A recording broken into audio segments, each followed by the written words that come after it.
शांति। बाबा के आज के मधुर महावाक्य हैं।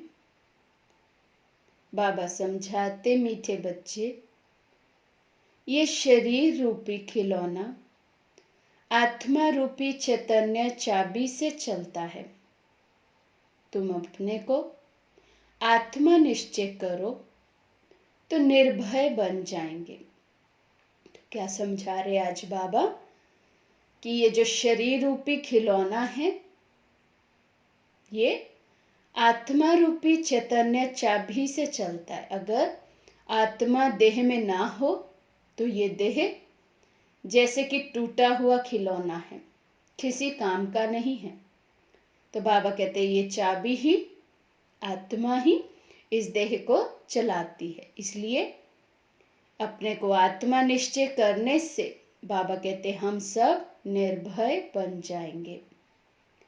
प्रश्न है, आत्मा शरीर के साथ खेल खेलते नीचे आई है, इसलिए उसको कौन सा नाम देंगे? तो बाबा कहते क्या नाम देंगे? कठपुतली। जैसे ड्रामा में कठपुतलियों का खेल दिखाते हैं, वैसे तुम आत्माएं कठपुतली की तरह 5000 वर्ष में खेल खेलते नीचे पहुंच गई हो। बाप आए हैं तुम कठपुतलियों को ऊपर चढ़ने का रास्ता बताने। अब तुम श्रीमत की चाबी लगाओ तो ऊपर चले जाएंगे। देखो आज बाबा 2 चाबियों की बात कर रहे हैं। पहले बाबा ने कहा आत्मा चैतन्य चाबी है। फिर बाबा ने कहा श्रीमत भी क्या है? चाबी है। तो ये श्रीमत रूपी चाबी लगाओ तो बाबा कहते आत्मा की चढ़ती कला हो जाए। 5000 वर्ष हुए, आत्मा कठपुतली की तरह नीचे ही आती रही है, खेल खेलती रही, खेल चलता रहा है। अब बाबा कहते ऊपर चढ़ने का रास्ता बताने के लिए बाबा स्वयं आए हैं। तो हमें ये श्रीमत रूपी चाबी लगा कर रखनी है। गीत है, महफिल में जल उठी शमा परवाने के लिए। ओम शांति। रूहानी बाप रूहानी बच्चों को श्रीमत देते हैं। कभी कोई की चलन अच्छी नहीं होती तो माँ बाप कहते हैं तुमको शल ईश्वर मत देवे। बेचारों को ये पता ही नहीं कि ईश्वर सचमुच मत देते हैं। बाबा कहते वे तो दुनिया में सिर्फ कहने के लिए कह देते हैं कि हे भगवान तुम्हें कुछ मत दे। लेकिन बाबा कहते उन्हें ये पता ही नहीं है कि भगवान सच में आते हैं, आकर हमें इतनी सुहावनी ऊपर चढ़ने की, सुधरने की मत देते हैं। अभी तुम बच्चों को ईश्वरीय मत मिल रही है, अर्थात रूहानी बाप बच्चों को श्रेष्ठ मत दे रहे हैं श्रेष्ठ बनने के लिए। ये श्रेष्ठ मत मिल रही है अभी किस लिए? बाबा कहते इस श्रेष्ठ मत पर चलते चलते तुम श्रेष्ठ बन जाओ। अभी तुम समझते हो हम श्रेष्ठ थे, श्रेष्ठ बन रहे हैं। बाप हमको कितनी ऊंच मत दे रहे हैं। हम उनके मत पर चलकर मनुष्य से देवता बन रहे हैं। तो सिद्ध होता है मनुष्य को देवता बनाने वाला वही बाप है। सिख लोग भी गाते हैं मनुष्य से देवता की एक रत्ना लागी वार। माना परमात्मा के लिए किसी भी मनुष्य को देवता बनाना जैसे 1 सेकंड का खेल है। कैसे है 1 सेकंड का खेल? कि भगवान आकर, शिव बाबा आकर श्रीमत देते हैं। उस श्रीमत पर जो मनुष्य पूर्ण रीति चलते हैं वो मनुष्य देवता बन जाते हैं। तो बाबा कहते तो जरूर मनुष्य से देवता बनाने की मत देते हैं। उनकी महिमा भी गाई है एक ओमकार, कर्ता पुरुष निर्भय। तुम सब निर्भय हो जाते हो, अपने को आत्मा समझते हो ना। आत्मा को कोई भय नहीं रहता है, क्योंकि मनुष्य आत्माओं को सबसे अधिक भय किससे है? मृत्यु से। तो बाबा कहते, जब हमें ये समझ मिल जाती है कि मैं आत्मा हूँ, ये देह नहीं, और आत्मा अजर अमर अविनाशी है, तो उसके अंदर का सारा भय, डर खत्म हो जाता है। लेकिन किसके अंदर का खत्म होगा? जिसने इस नॉलेज को जीवन में अप्लाई किया है, माना जो स्वयं को आत्म अभिमानी स्थिति में रखता हो, उसके अंदर का सब भय खत्म हो जाएगा। तो बाप कहते हैं निर्भय बनो। भय फिर काहे का? तुमको कोई भय नहीं। तुम अपने घर बैठे भी बाप की श्रीमत लेते रहते हो। अब श्रीमत किसकी, कौन देते हैं? ये बातें गीता में तो है नहीं। अभी तुम बच्चे समझते हो, बाप कहते हैं तुम पतित बन गए हो, अब पावन बनने के लिए मामेकम याद करो। तो बाबा कहते एक ही युक्ति है पावन बनने की। पतित तो बने हम 5 विकारों के वशीभूत होकर, तो नीचे आते रहे, सीढ़ी उतरते रहे, पतित से पतित बनते रहे। लेकिन पावन बनने की बाबा कहते एक ही युक्ति है, मन मना भव। मन को शिव बाबा में लगाओ। तो मन के जीते जीत कहा जाता है। जब मन ही शिव बाबा में लग गया, तो मन पर अगर पूरा अधिकार हम आत्माओं का हो जाता है, तो हम आत्माएं पावन बन जाएंगी। ये पुरुषोत्तम बनने का मेला संगम युग पर ही होता है। बहुत आकर श्रीमत लेते हैं। इसको कहा जाता है ईश्वर के साथ बच्चों का मेला। ईश्वर भी निराकार है, बच्चे आत्माएं भी निराकार है। हम आत्मा है, ये पक्की पक्की आदत डालनी है। क्या डालनी है आदत? कि हम आत्मा हैं। बाबा कहते हैं ये पक्की आदत डल जाए। जैसे अभी हमें देह अभिमान की कितनी पक्की आदत है कि याद करना पड़ता है अभी कि मैं आत्मा हूं। नहीं तो बॉडी कॉन्शियस ऐसा नेचुरल स्वभाव बन चुका है कि वो स्वतः ही याद रहता है। लेकिन बाबा कहते अब आदत को बदलो। बॉडी कॉन्शियस से, देह भान से आत्म अभिमानी बनो, सोल कॉन्शियस बनो। बाबा कहते अब ये आदत पक्की करनी है। जैसे खिलौने को चाबी दी जाती है तो डांस करने लग पड़ते हैं, तो आत्मा भी इस शरीर रूपी खिलौने की चाबी है। आत्मा इनमें ना हो तो कुछ भी कर ना सके। तुम हो चैतन्य खिलौने। खिलौने को चाबी नहीं दी जाए तो काम का नहीं रहेगा, खड़ा हो जाएगा ना। आत्मा भी चैतन्य चाबी है और ये अविनाशी अमर चाबी है। बाप समझाते हैं मैं देखता ही हूं आत्मा को। आत्मा सुनती है, ये पक्की आदत डालनी है। इस चाबी बिगैर शरीर चल ना सके। तो आज बाबा कितना पक्का करा रहे हैं कि अपने को आत्मा समझो, ये पक्की पक्की आदत डल जाए। आत्मा ही कर्म इंद्रियों को यूज करती है। कर्म इंद्रियों से कार्य कराने वाली शक्ति आत्मा है। बाबा कहते मैं भी तुम बच्चों की देह नहीं देखता हूँ। क्या देखता हूँ? मैं भी आत्मा को ही देखता हूँ। तो बाबा समझा रहे हैं आत्मा भी चैतन्य चाबी है और ये अविनाशी अमर चाबी है। बाप समझाते हैं मैं देखता ही हूँ आत्मा को। आत्मा सुनती है, ये पक्की आदत डालनी है। इस चाबी बिगैर शरीर चल ना सके। इनको भी चाबी अविनाशी मिली हुई है। 5000 वर्ष इसकी चाबी चलती है।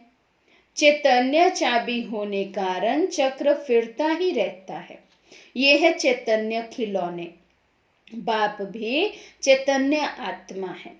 जब चाबी पूरी हो जाती है तो फिर बाप नए सिर युक्ति बताते हैं कि मुझे याद करो, तो फिर चाबी लग जाएगी। अर्थात आत्मा तमो प्रधान से सतो प्रधान बन जाएगी। कितनी रोचक विधि से बाबा हमें आत्म अभिमानी होने की युक्ति बता रहे हैं। तो बाबा कहते हैं जब तुम परम धाम से आए थे तो फुल चाबी भरी हुई थी। तो ये चैतन्य शरीर लिए, खिलौने लिए, चाबी यूज होते होते अभी चाबी बिल्कुल खत्म हो गई है। तो अब बाबा फिर से आए हैं हम सबकी चाबी भरने के लिए। बाबा कहते चाबी लगाने के लिए आए हैं, जिस चाबी से ही हम तमो प्रधान से फिर से सतो प्रधान बन जाएंगे। जैसे मोटर से पेट्रोल खत्म होने पर फिर भरा जाता है ना, अभी तुम्हारी आत्मा समझती है हमारे में पेट्रोल कैसे भरेगा। जैसे मोटर से पेट्रोल खत्म होने पर फिर भरा जाता है, बैटरी खाली होती है फिर उनमें पावर भरी जाती है। बैटरी खाली होती है तो लाइट खत्म हो जाती है।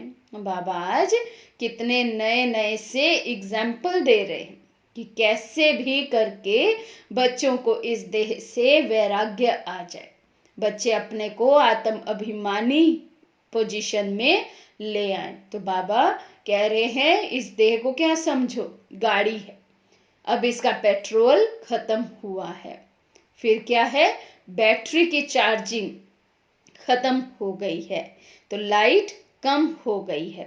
बैटरी खाली होती है तो लाइट खत्म हो जाती है ना, अर्थात आत्मा की वो पवित्रता की जो चमक है वो खत्म हो गई है।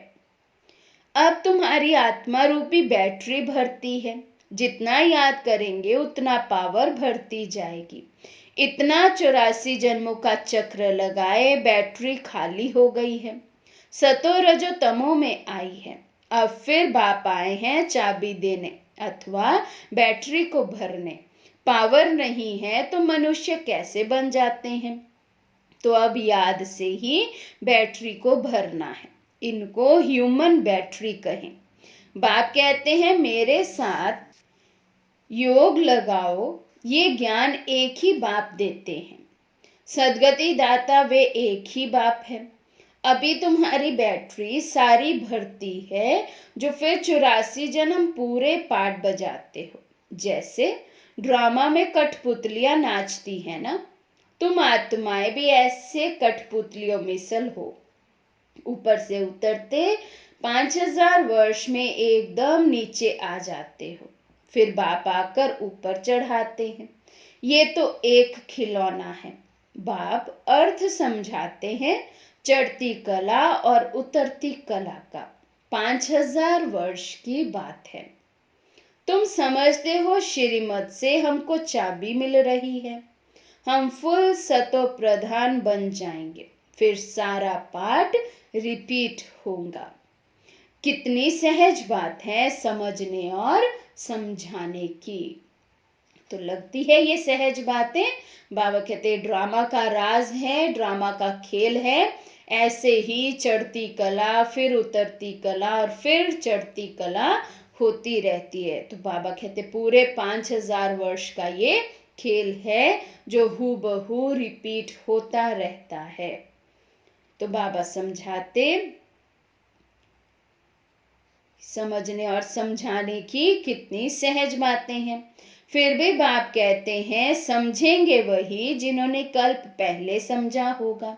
तुम कितना भी माथा मारो जास्ती समझेंगे ही नहीं। बाप समझ तो सबको एक जैसी ही देते हैं ना, कहाँ भी बैठे बाप को याद करना है। भल सामने ब्राह्मणी ना हो तो भी तुम याद में बैठ सकते हो। मालूम है बाप की याद से ही हमारे विक्रम विनाश होंगे। तो बाबा हाँ क्या कह रहे हैं, बाबा क्या समझा रहे हैं कि सिर्फ बाप को ही याद करना है। लेकिन बाबा कहते इतनी सहज बातें हैं समझने की समझाने की, फिर भी ड्रामानुसार समझेंगे कौन, जिनका कल्प पहले भी समझने का पाठ था। बाकी बाबा कहते जो नहीं समझे थे वो अब भी नहीं समझेंगे। बाकी मूल बात बाबा ने बताई कि याद तो बाबा को ही करना है, भले कोई सामने योग कराने बैठे या नहीं बैठे। लेकिन बाबा कहते तुम्हारा बुद्धि योग ऐसा होना चाहिए जो बाप के साथ लगा रहे। बाबा कहते तो उस याद में बैठ जाना है, कोई को बिठाने की दरकार नहीं है। खाते पीते स्नान आदि करते बाप को याद करो। थोड़ा टाइम दूसरा कोई सामने बैठ जाते हैं, ऐसे नहीं कि वे मदद करते हैं तुमको, नहीं, हर एक को अपने को ही मदद करनी है। ईश्वर ने तो मत दी है कि ऐसे ऐसे करो तो तुम्हारी दैवी बुद्धि बन जाएगी, ये टेम्पटेशन दी है। श्रीमत तो सबको देते रहते हैं, इतना जरूर है किसी की बुद्धि ठंडी है, किसी की तेज है। बाबा ने कहा बाबा तो सबको एक जैसा डायरेक्शन देते हैं, एक जैसी मत देते हैं, लेकिन किसी किसी बच्चे की बुद्धि एकदम ठंडी है, किसी की तेज है। ठंडी अर्थात उसमें कुछ भी इतना धारण नहीं होता है, और तेज अर्थात झट बाबा के ज्ञान की पॉइंट समझ जाते हैं। तो बाबा कहते पावन के साथ योग नहीं लगता तो बैटरी चार्ज नहीं होती। बाप की श्रीमत नहीं मानते हैं, योग लगता ही नहीं। तुम अभी फील करते हो हमारी बैटरी भरती जाती है। आती है सभी को फीलिंग ये कि जितना हम बाबा की याद में रहते हैं उतना हमारी बैटरी चार्ज होती जाती है। बाबा कहते ये फीलिंग आनी चाहिए सभी को। तो तमो प्रधान से सतो प्रधान तो जरूर बनना है। इस समय तुमको परमात्मा की श्रीमत मिल रही है, ये दुनिया बिल्कुल नहीं समझती है। बाप कहते हैं मेरी इस मत से तुम देवता बन जाते हो, इससे ऊंच चीज कोई होती नहीं। लेकिन बाबा कहते दुनिया में देखो मनुष्य समझते ही नहीं है कि भगवान आकर पढ़ाते हैं, भगवान आकर श्रीमत देते हैं। बाबा ने कहा इससे ऊंच चीज तो कोई हो ही नहीं सकती है। तो वहां ये ज्ञान नहीं रहता। कहां पर? ऊंचे से ऊंचे इस सृष्टि पर जो सबसे पहला युग आता है सतयुग, बाबा कहते वहां पर भी ये ज्ञान नहीं रहता। ये भी ड्रामा बना हुआ है। तुमको पुरुषोत्तम बनाने के लिए बाप संगम पर ही आते हैं, जिनका फिर यादगार भक्ति में मनाते हैं। दशहरा भी मनाते हैं। जब बाप आता है तो दशहरा होता है। 5000 वर्ष बाद हर बात रिपीट होती है। तो बाबा ने कहा 5000 वर्ष का ये खेल है, हर 5000 वर्ष बाद हर बात रिपीट होगी। बाबा आएंगे, फिर हम दशहरा मनाएंगे, माना अपने अंदर के रावण को भस्म करेंगे, जला देंगे, खत्म कर देंगे। फिर बाबा आते हैं तो सच्ची सच्ची शिवरात्रि मनाई जाती है। तो बाबा कहते ये सब बाप के आने के यादगार है, जो हर 5000 वर्ष बाद रिपीट होते हैं। तो बाबा कहते तुम बच्चों को ही ये ईश्वरीय मत अर्थात श्रीमत मिलती है, जिससे तुम श्रेष्ठ बनते हो। तुम्हारी आत्मा सतो प्रधान थी, वे उतरते उतरते तमो प्रधान भ्रष्ट बन जाती है। फिर बाप बैठ ज्ञान और योग सिखलाकर सतो प्रधान श्रेष्ठ बनाते हैं, बतलाते हैं तुम सीढ़ी नीचे कैसे उतरते हो।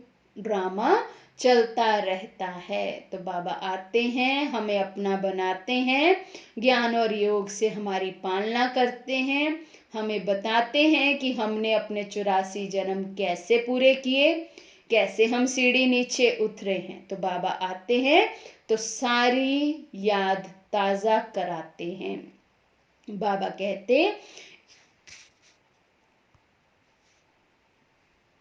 इस ड्रामा की आदि मध्य अंत को कोई भी जानते नहीं है। बाप ने समझाया है, अब तुमको स्मृति आई है ना, हर एक के जन्म की कहानी तो सुना नहीं सकेंगे, लिखी नहीं जाती जो पढ़कर सुनाई जाए। ये बाप बैठ समझाते हैं। अभी तुम सो ब्राह्मण बने हो, फिर सो देवता बनना है। तो चेक करें हम कितने परसेंट ब्राह्मण बने हैं।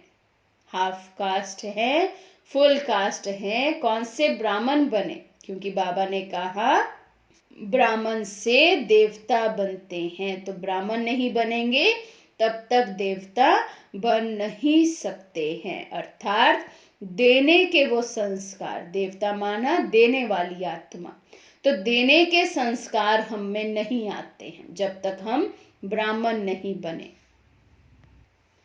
बाप ने समझाया है ब्राह्मण, देवता, क्षत्रिय तीनों धर्म मैं स्थापन करता हूं। अभी तुम्हारी बुद्धि में है हम बाप द्वारा ब्राह्मण वंशी बनते हैं, फिर सूर्यवंशी चंद्रवंशी बनेंगे। जो नापास होते हैं वे चंद्रवंशी बन जाते हैं। तो बाबा कहते किसमें नापास? चंद्रवंशी बनेंगे जो नापास होंगे। लेकिन बाबा कहते किस सब्जेक्ट में नापास? तो बाबा कहते योग में। ज्ञान तो बहुत सहज समझाया है, कैसे तुम 84 का चक्र लगाते हो। मनुष्य तो 84 लाख कह देते, तो कितना दूर चले गए हैं। अभी तुमको मिलती है ईश्वरीय मत।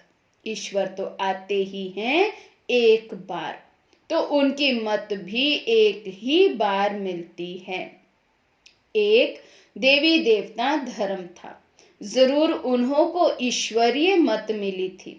उसके आगे तो हुआ संगम युग। देवता घर आने से पहले संगम युग हुआ, तो संगम युग में ही आके बाबा ने ब्राह्मण से देवता बनाया हम सबको। लेकिन बाबा कहते सभी तो नहीं बनेंगे। बनेगा कौन? जो योग के सब्जेक्ट में पास होगा। ज्ञान को समझना समझाना तो बाबा कहते बहुत सहज है। 7 रोज का कोर्स कराओ, 84 का चक्र समझाओ, समझो तो ज्ञान पक्का हो गया। लेकिन बाबा कहते देवता बनेंगे कौन? जो योग में बहुत पक्के होंगे, अर्थात खुद को आत्मा समझ शिव बाबा की याद में सदा ही रहते होंगे, वही ब्राह्मण से देवता बनेंगे, ऊंच पद पाएंगे, ऊंच घराने में जाएंगे। तो बाबा ने समझाया बाप आकर दुनिया को बदलाते हैं, तुम अब बदल रहे हो। इस समय तुमको बाप बदलते हैं। तुम कहेंगे कल्प कल्प हम बदलते आए हैं, बदलते ही रहेंगे। ये चैतन्य बैटरी है, वे है जड़। बच्चों को मालूम हुआ है 5000 वर्ष बाद बाप आए हैं। श्रेष्ठ ते श्रेष्ठ मत भी देते हैं। ऊंचते ऊंच भगवान की ऊंच मत मिलती है, जिससे तुम ऊंच पद पाते हो। तो क्या इतनी वैल्यू है? बाबा कहते सब बच्चे जानते हैं कि बाबा आकर हमें 5000 वर्ष के बाद मिले हैं। 5000 वर्ष के बाद आकर बाबा ने ऊंचे से ऊंची मत हमें दी है, जिसको जीवन में इम्प्लीमेंट कर हम ऊंचते ऊंच बनते हैं। तो बाबा समझाते तुम्हारे पास जब कोई आते हैं तो बोलो तुम ईश्वर की संतान हो ना। ईश्वर शिव बाबा हैं, शिव जयंती भी मनाते हैं। वे है भी सदगति दाता, उनको अपना शरीर तो है नहीं, तो किसके द्वारा मत देते हैं? तुम भी आत्मा हो, इस शरीर द्वारा बातचीत करते हो ना।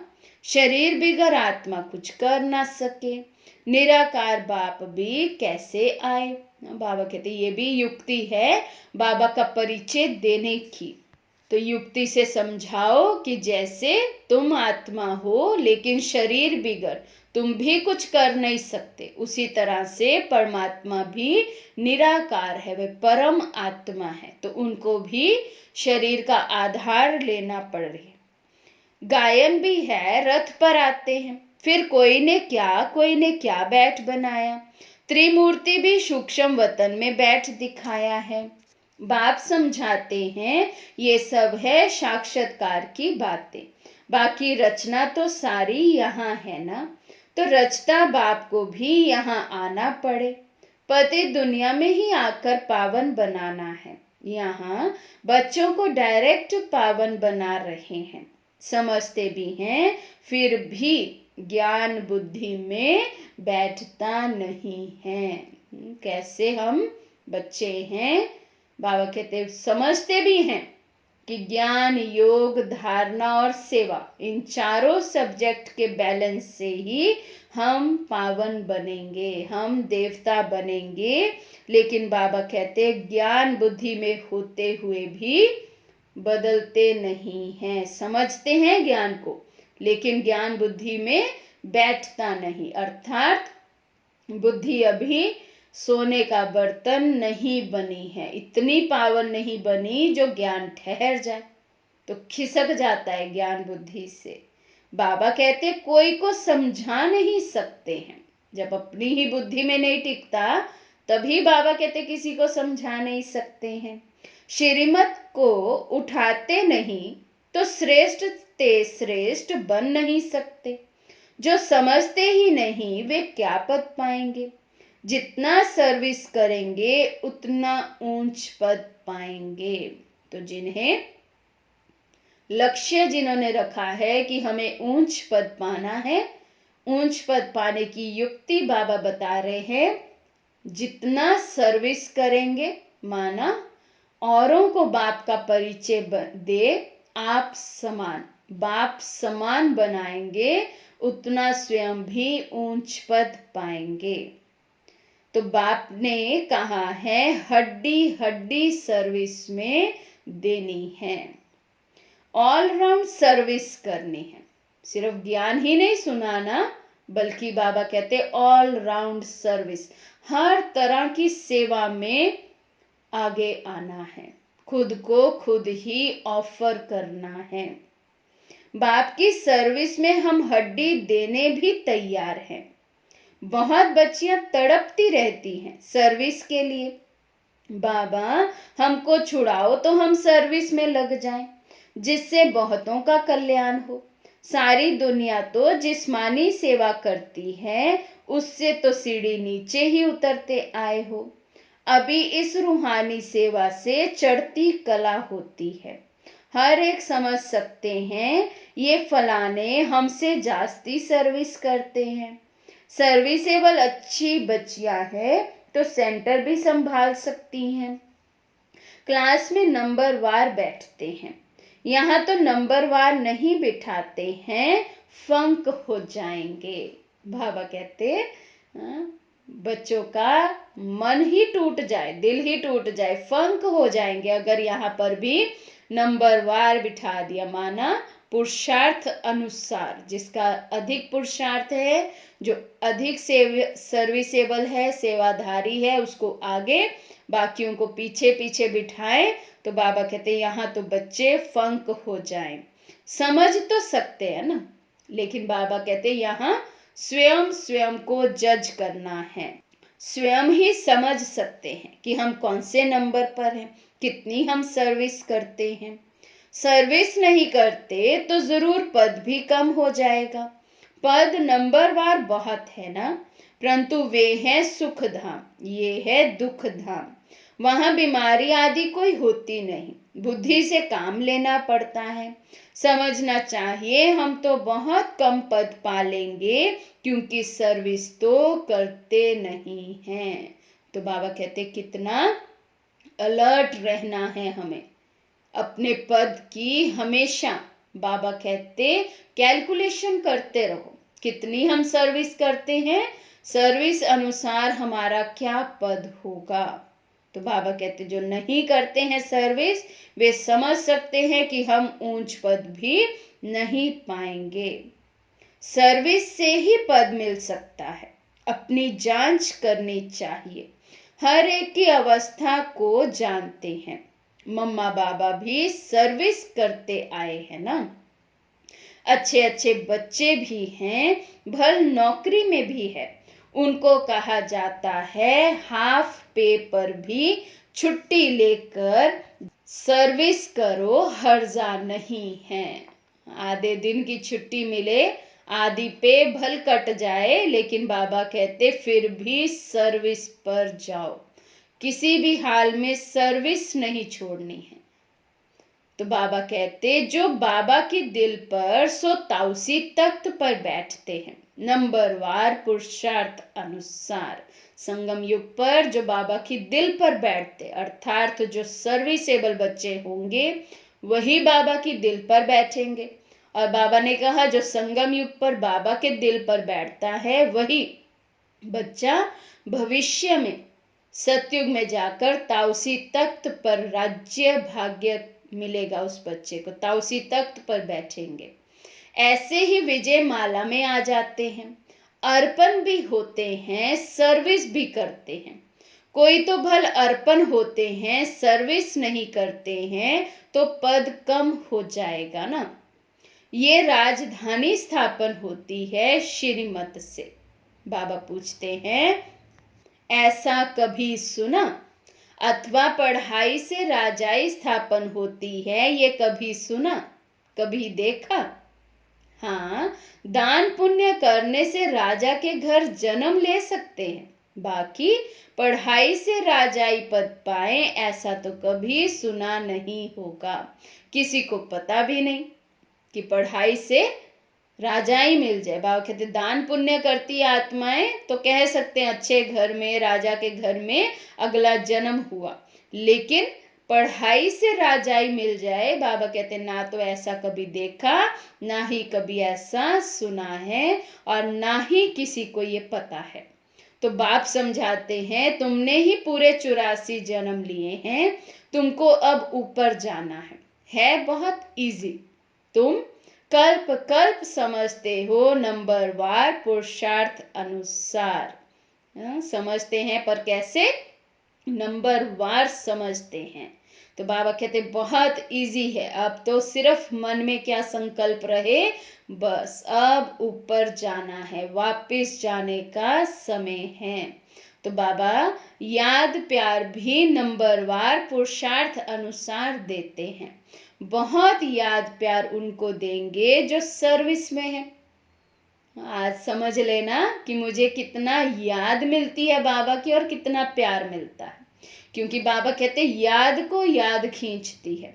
तो जितना मैं बाबा को याद करता हूँ उतना ही बाबा भी मुझे याद करते हैं, और जितना मैं सर्विस से सेवा से प्यार करता हूँ, सेवा पर एक्यूरेट हूँ, उतना ही बाबा भी मुझे प्यार करते हैं। तो बाबा ने कहा याद प्यार भी बाबा नंबरवार पुरुषार्थ अनुसार देते हैं। तो अपनी जांच करनी है कि मैं दिल पर चढ़ा हुआ हूँ, माला का दाना बन सकता हूँ। बाबा कहते अपनी जांच करो। अनपढ़े जरूर पढ़े हुए के आगे भरी ढोएंगे। बाप तो समझाते हैं बच्चे पुरुषार्थ करें, परंतु ड्रामा में पाठ नहीं है तो फिर कितना भी माथा मारो चढ़ते ही नहीं है। अनपढ़े के आगे पढ़े भरी ढोएंगे। जो बाबा कहते क्या होगा, जो ज्ञान को समझ जाएंगे और जो नहीं समझेंगे वो जाकर फिर ना समझने वाले क्या करेंगे, जिन्होंने समझा है जिन्होंने पढ़ा है उनके आगे फिर नौकर चाकर का पद पाएंगे। तो बाबा कहते बाबा तो कितना समझाते हैं लेकिन ड्रामा में पाठ ही नहीं है। तो कोई ना कोई ग्रहचारी लग जाती है, देह अभिमान से ही फिर और विकार आते हैं। मुख्य कड़ी बीमारी देह अभिमान की है। सतयुग में देह अभिमान का नाम ही नहीं होगा, वहां तो है ही तुम्हारी प्रारब्ध। ये यहाँ ही बाप समझाते हैं, और कोई ऐसी श्रीमत देते नहीं कि अपने को आत्मा समझ मामेकम याद करो। ये मुख्य बात है। बाबा कहते यही एक मुख्य बात है। कौन सी? मामेकम याद करो, अपने को आत्मा समझ शिव बाबा को याद करना है। बाबा कहते यही मुख्य बात है। लिखना चाहिए निराकार भगवान कहते हैं मुझ एक को याद करो, अपने को आत्मा समझो, अपनी देह को भी याद नहीं करो। हाँ, कितना कड़ा डायरेक्शन बाबा दे रहे हैं, अपनी देह को भी याद नहीं करना है। जैसे भक्ति में भी एक शिव की ही पूजा करते हो। अब ज्ञान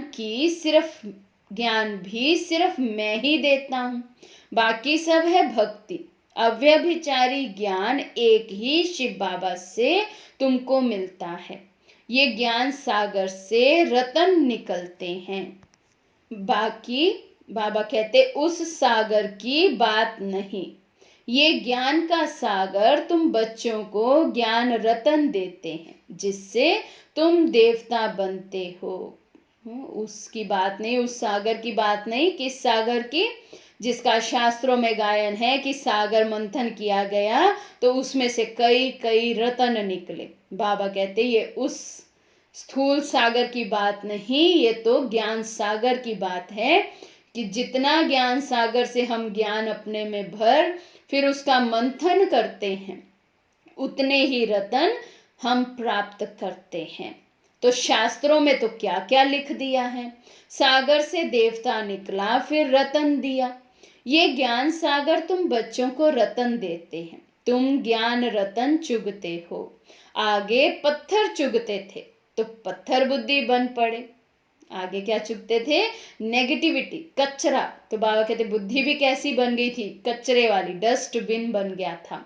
अब क्या है? बाबा आकर रतन देते हैं। तो बाबा कहते हैं वैसे ही तुम पारस बुद्धि बन रहे हो।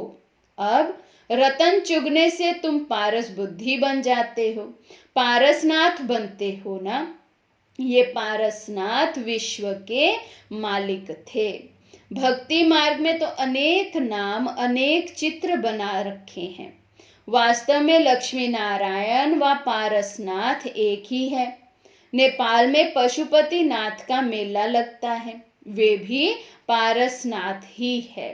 बाबा कहते अलग अलग नाम रख दिए हैं, कितने चित्र बना दिए भक्ति में, लेकिन है तो एक ही शिव बाबा। अच्छा, मीठे मीठे सिके लदे बच्चों प्रति माता पिता बाप दादा का याद प्यार और गुड मॉर्निंग। रूहानी बाप की रूहानी बच्चों को नमस्ते। हम रूहानी बच्चों की रूहानी बाप दादा को दिल व जान शिकवा प्रेम से नमस्ते नमस्ते नमस्ते जी। धारणा के लिए मुख्य सार, बाप ने जो ज्ञान रतन दिए हैं वही चुगने हैं, पत्थर नहीं। देह अभिमान की कड़ी बीमारी से स्वयं को बचाना है। अपनी बैटरी को फुल चार्ज करने के लिए पावर हाउस बाप से योग लगाना है। आत्म अभिमानी रहने का पुरुषार्थ करना है, निर्भय रहना है। आज का वरदान है सर्व संबंध और सर्व गुणों की अनुभूति से संपन्न बनने वाले संपूर्ण मूर्त भव। सर्व संबंध और सर्व गुणों की अनुभूति से संपन्न बनने वाले संपूर्ण मूर्त भव। संगम युग पर विशेष सर्व प्राप्तियों में स्वयं को संपन्न बनाना है। इसलिए सर्व खजाने, सर्व संबंध, सर्व गुण और कर्तव्य को सामने रख चेक करो कि सर्व बातों में अनुभवी बने हैं। क्या अनुभव करना है कि मेरे पास सर्व खजाने जमा हैं, सर्व संबंध मैंने बाबा से बांधे हैं, निभाए हैं, सर्व गुण बाप के मुझ में समा गए हैं, सर्व कर्तव्य जो बाप के कर्तव्य सो मेरे कर्तव्य बन गए हैं, ऐसा अनुभव होता है। बाबा कहते स्वयं में स्वयं ही चेक करना है। यदि किसी भी बात के अनुभव की कमी है तो उसमें स्वयं को संपन्न बनाओ। एक भी संबंध व गुण की कमी है तो संपूर्ण स्टेज व संपूर्ण मूर्त नहीं कहला सकते। इसलिए बाप के गुणों व अपने आदि स्वरूप के गुणों का अनुभव करो, तब संपूर्ण मूर्त बनेंगे। एक भी गुण, एक भी खजाने में बाबा कहते अगर कमी रही होगी, संबंध की कमी रही होगी, तो भी संपूर्ण स्टेज तक नहीं पहुंच सकेंगे। तो बाबा कहते चेक करो, हर बात के, हर खजाने के, हर संबंध के, हर गुण के अनुभवी बने हैं। स्लोगन है, जोश में आना भी मन का रोना है, अब रोने का फाइल खत्म करो। कई बारी ऐसी परिस्थिति आ जाती है, ऐसे संस्कारों वाली आत्मा सामने आ जाती है जो हम जोश में आ जाते हैं। तो जोश में आकर ही हम होश खो देते हैं। कौन से होश? कि मैं ये देह नहीं, मैं आत्मा हूं और आत्मा का स्वधर्म ही है शांत। जोश में कब आते हैं? बॉडी कॉन्शियस में जब हम हैं तभी जोश आएगा। तो बाबा कहते हैं ये जोश भी क्या है? मन का रोना है। तो जोश में कब आता है व्यक्ति? जब उसकी कोई उम्मीद है जो पूरी नहीं हुई है। तो उम्मीद भी बाबा कहते ये आशा, उम्मीद रखना, ये भी हमें अच्छा नहीं बनने देती, क्योंकि ये भी एक तरह की इच्छा है ना। तो इच्छा कभी भी अच्छा नहीं बनने देगी। इसलिए बाबा कहते ये जोश में आना भी माना मन का रोना है। अब बाबा कहते ये फाइल भी सदा सदा के लिए खत्म करो, बंद करो। अच्छा, ओम शांति। खत्म।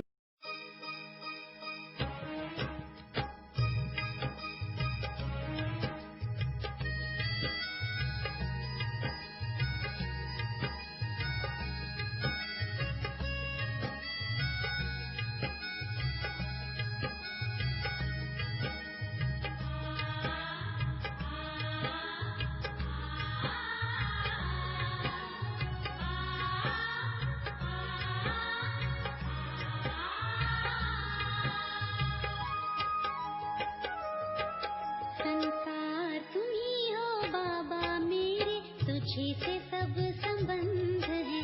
संसार तुम्ही हो बाबा मेरे, तुझी से सब संबंध है। तेरी याद में डूब कर पाया बेहद का परमानंद है। संसार तुम्ही हो बाबा मेरे, तुझी से सब संबंध है। संसार तुम्ही हो बाबा मेरे, तुझी से सब संबंध है।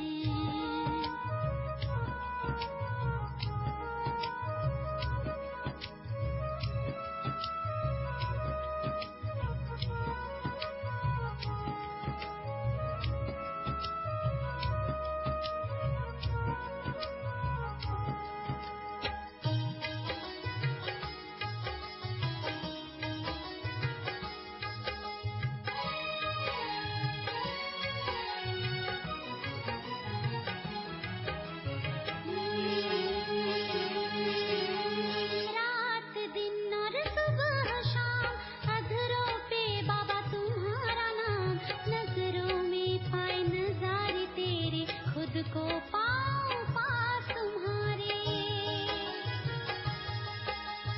रात दिन और सुबह शाम अधरों पे बाबा तुम्हारा नाम, नजरों में पाए नजारे तेरे, खुद को पाऊं पास तुम्हारे। मन को मिल गया खुला आसमां, जिसका न कहीं कोई अंत है।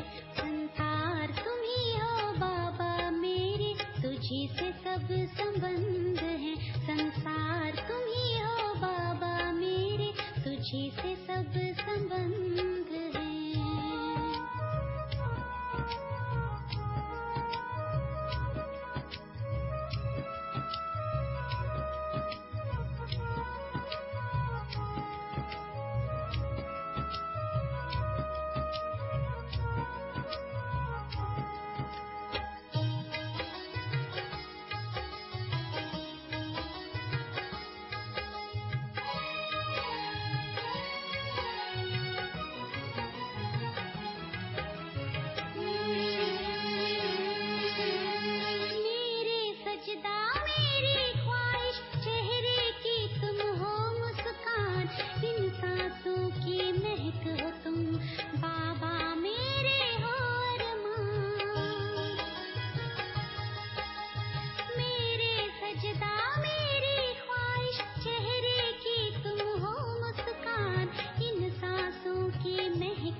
सब संबंध है, संसार तुम ही हो बाबा मेरे, तुझी से सब संबंध है।